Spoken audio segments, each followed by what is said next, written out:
Hello guys, સમનેસ કિચનમાં આપ સૌનું હાર્દિક સ્વાગત છે. તો આજે આપણે બનાવવાના છે અઠવાડિયું રહે ને એવી 8-10 દિવસ સુધી રહે એવી ચટણી બનાવવાના છે. તો કેરીની સિઝન છે તો એક કેરી લીધી છે અને અહીંયા મરચાં લીધા છે 7 નંગ જેટલા અને આટલું લસણ ફોડેલું છે.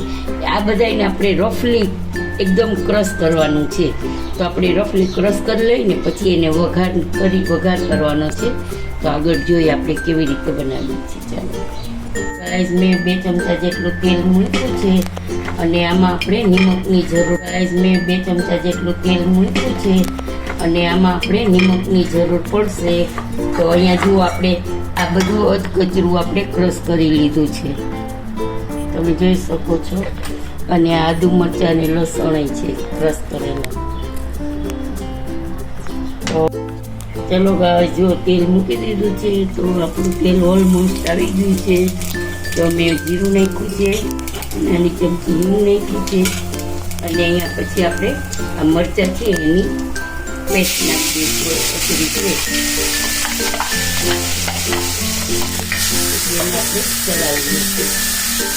ગેસ સ્લો કરી નાખશું. અને આ ચટણી છે તમારે ડબ્બો ભરીને રાખી દેવી હોય તો તમે રાખી દો. હવે કેરી પણ નાખી દઉં છું, એટલે જે કેરીમાં જે આ મોટી હોય બળી જાય, પાણીનો ભાગ હોય નીકળી જાય, બળી જાય અને એટલે લાંબો ટાઈમ. જો નિમક આપણે નાખી દઈશું, 1 થી 1.5 ચમચી જેટલું નિમક નાખશું, કારણ કે મરચાં તીખા તો હશે જ. આ ચટણી ઘરમાં પડી હોય તો તમે પરોઠા સાથે, થેપલા સાથે, બ્રેડ સાથે, સબ્જી ન હોય તો તમે એની સાથે તમને બહુ જ ખાવાની મજા આવશે, કારણ કે તીખી, ચટપટી, ખાટી એટલે એકદમ સરસ લાગશે ખાવામાં. હવે આપણે એને થોડુંક ચલાવી લઈશું. આની પહેલાં આપણે એક વિડીયો મૂક્યો હતો, ત્યારે એમાં મેં આપણે બનાવ્યું હતું, શું બનાવ્યું હતું? તો જુઓ, આપણી ચટણી એકદમ રેડી છે ખાવા માટે. એટલે હવે આપણે એને આપણું જે પાણીનું મોઇશ્ચરાઇઝર હતું એ બળી ગયું છે અને હવે એકદમ ડ્રાય થઈ ગઈ છે. તો હવે આને આપણે ગેસ આપણે ઓફ કરી દઈશું.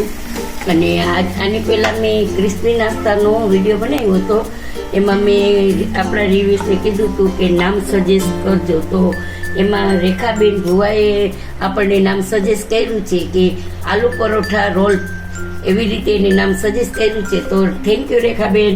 આવી જ રીતે તમે અમને સજેસ્ટ કરજો નામ કાંઈ અને હેલ્પ કરજો. Thank you.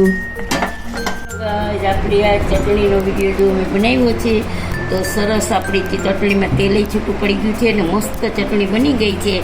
ખાટી, મીઠી, તીખી ને સરસ. ગળ્યું નથી નાખ્યું એટલે અથાણા જેવી લાગશે. તો તમે જુઓ, આ ચટણીનો વિડીયો તૈયાર થઈ ગયો છે. કેવી લાગી તે તમને જણાવજો. સબસ્ક્રાઈબ કરજો, લાઈક કરજો, શેર કરજો, કમેન્ટમાં જરૂરથી બતાવજો કે આજનો વિડીયો તમને કેવો લાગ્યો. અને તમારા મોટિવેશનની મને ખૂબ જ જરૂર છે. તો થેન્ક યુ સપોર્ટ આપવા બધાની. જય શ્રી કૃષ્ણ.